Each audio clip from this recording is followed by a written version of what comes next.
ऐसा तंबू passive solar heated tent बनाने का जिसमें कि हमारे सैनिक आराम से रह सकें और गर्मी सूरज से हो और न तेल का खर्चा न धुआं हो। तो इस पैसिव सोलर हीटेड टेंट का जो ये आप प्रोटोटाइप देख रहे हैं, इस पे तकरीबन 1 महीना लगा हमें। तो ये सोलर टेंट अंदर से कैसा है और काम कैसे करता है, उसे देखने जाने से पहले मैं आपको जरा सा बताऊं कि ये कैसे बना हुआ है। इस टेंट के 2 हिस्से हैं। एक आगे का हिस्सा जो कि ग्रीन हाउस हिस्सा है, जहां से सूरज की गर्मी जाती है, और जो पीछे का हिस्सा है वो स्लीपिंग चैम्बर है, जहां की सैनिक रात को सोते हैं। और ये बहुत हाईली इंसुलेटेड हैं, बहुत जैसे रजाई होता है उस तरह का स्लीपिंग बैग की तरह है, और इस पर विंड शीटर वाटरप्रूफ कवर लगा हुआ है।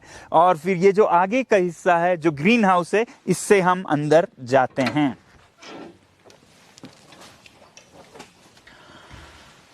तो ये है पैसिव सोलर हीटेड टेंट। इस टेंट या तंबू के 2 खास हिस्से हैं। एक जो कि स्लीपिंग चैम्बर है, एक सोलर लाउंज यानी कि शयन कक्ष और विश्राम कक्ष।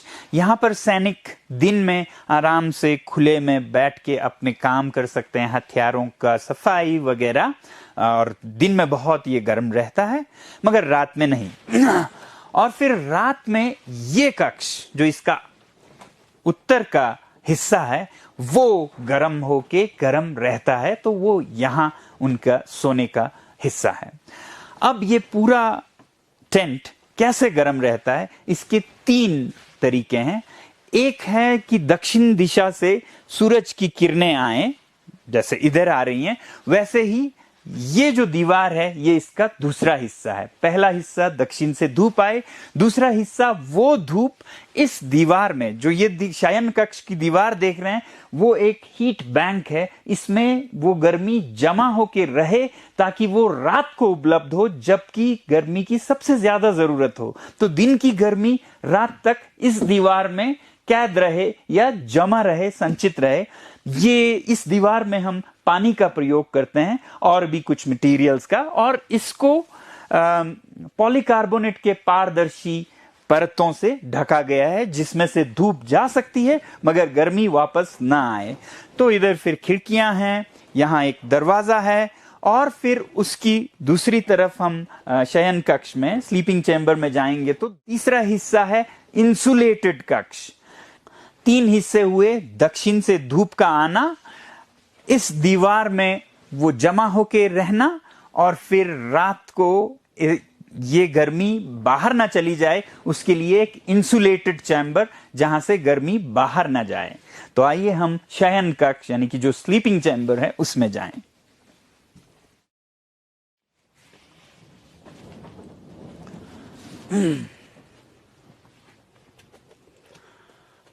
तो ये है पैसिव सोलर टेंट का नॉर्दर्न यानी कि उत्तर का हिस्सा, जहां से धूप नहीं आती है मगर अंदर की गर्मी बाहर जाती है। तो इसमें मोटे परत लगे हैं, जैसे आपके स्लीपिंग बैग्स में होते हैं। ये 4 तक परत हैं, जो कि हम जिस जगह पे हैं, कितनी ठंडी है उस हिसाब से 1 परत लगा सकें, 2 परत लगा सकें, 3 या 4 लगाएं। सर्दियों में हो तो 4 लगाने पड़े, गर्मियों में आप इसे उतारते जा सकते हैं। तो ये परतें अंदर की गर्मी को बाहर नहीं जाने देती। दक्षिण से धूप आती है, इस दीवार में जमा होती है, और फिर उस धूप को अंदर की तरफ तो आ सकती है वो गर्मी, मगर बाहर नहीं जा सकती। इस वजह से ये जो शयन कक्ष है इसका तापमान रात में भी काफी गर्म रहता है। जैसे कल रात को 10 बजे अंदर यहाँ पर 15 डिग्री था, जबकि इन दिनों बाहर की तापमान -14 के करीब चल रहा था। तो इस हिसाब से हमारा अनुमान है कि ये अंदर +10 से 15 के बीच रहे, बहुत गर्म भी न रहे, क्योंकि सैनिकों को तैयार रहना है बाहर -30 में लड़ने के लिए। तो +10 से 15 तक अगर रहे तो बहुत अच्छी बात है। इस टेंट में दक्षिण की धूप और बीच के ये दीवार में हीट बैंक, और फिर उत्तर के इंसुलेशन के अलावा ये जो आकार है जो कि गोलाकार है, जिसके वजह से इस तंबू का सरफेस एरिया, क्षेत्रफल कम से कम होता है, ये एक ज्योमेट्री का हिसाब है, इसके वजह से भी गर्मी बाहर को कम जाया होती है, तो इस वजह से अंदर गर्मी बनी रहती है। तो अभी बाहर धूप जा चुकी थी और आपने देखा बहुत ठंडी हवाएं चल रही थी, मगर अंदर बिल्कुल शांत है और तापमान मैं देख रहा हूँ 19.6 है। ये तो खैर अभी धूप डली है, मगर देखना रात को है कि रात को जब 9-10 बजे हो तो तब अच्छा तापमान हो।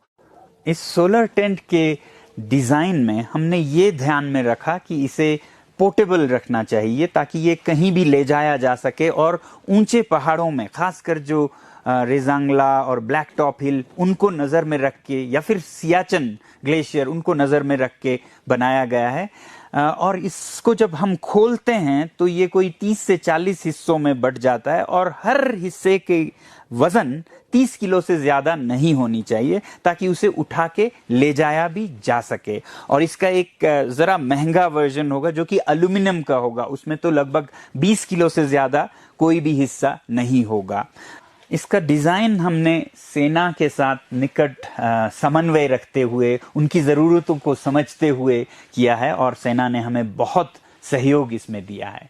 अब अगर हम इसकी कीमत के बारे में बात करें तो ये टेंट आगे चलकर भी और अभी भी तकरीबन 5 लाख रुपए में बन के आता है। मगर इसके विकल्पों के साथ अगर तुलना करें हम, तो विकल्प हैं लोहे के कंटेनर्स, उनमें एक तरफ तो हीटिंग की कोई व्यवस्था नहीं होती है, दूसरी तरफ उनका क्षेत्रफल एरिया जो है इसके आधे से भी कम होता है, और उनका कीमत लगभग सेना को 9 से 10 लाख रुपए पड़ जाते हैं। तो ये आधे कीमत में दुगना क्षेत्रफल देती हैं। फिर दूसरा विकल्प है कपड़े के तंबू, वो तो सस्ते होंगे मगर बहुत ही ठंडे भी होंगे।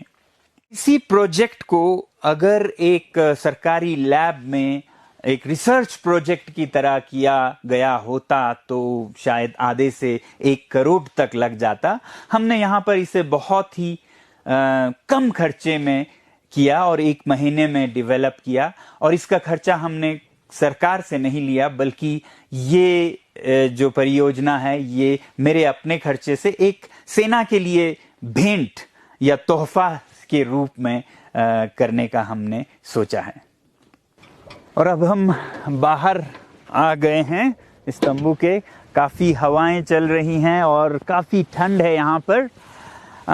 तो जाते जाते मैं ये बताऊं आपको कि इस तंबू का फ़ायदा सैनिकों को तो होगा ही, देश के खर्चे भी बचेंगे ही, मगर सबसे ज़्यादा फ़ायदा होगा आपको, हमें, खासकर लद्दाख के लोगों को, और लद्दाख के तमाम पशु पक्षी फूल पौधे धन्यवाद करेंगे हमारे देश को। बताता हूँ वो कैसे।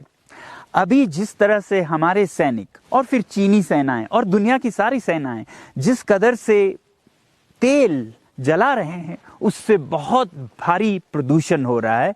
भारतीय सेना ही लद्दाख में सालाना 1 लाख किलो लीटर का प्रयोग करती है ईंधन का, जिससे कि तकरीबन 3 लाख टन कार्बन डाइऑक्साइड हवा में जाता है, जिससे कि जलवायु परिवर्तन होता है, जिससे कि आप दिल्ली में महसूस करते हैं और समुद्र तल पर, और हम लद्दाख में ग्लेशियर्स का पिघलना, तमाम सिस्टम्स का बिगड़ना देख रहे हैं।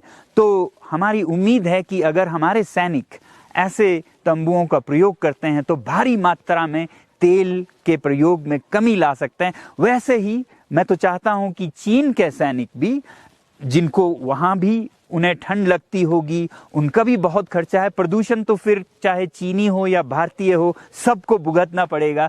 मुझे उम्मीद है कि ऐसे आविष्कार का फायदा हमारे सैनिकों को मिले, हमारे आबो हवा को मिले, और हमारे ही क्यों, चीन की तरफ भी, वहाँ की हवा भी साफ रहे, वहाँ के सैनिक भी इसका इस्तेमाल कर पाएं, क्योंकि वो भी इंसान हैं, उन्हें भी ठंड तो लगती ही होगी। मगर शायद फ़र्क इतना हो कि अब की बार सामान भारत से चीन जाए, न कि हर बार की तरह चीनी सामान हम खरीदें, और ये जो व्यापार का फ़र्क है वो भी कम हो और सब पड़ोसी खुशी से रह सकें।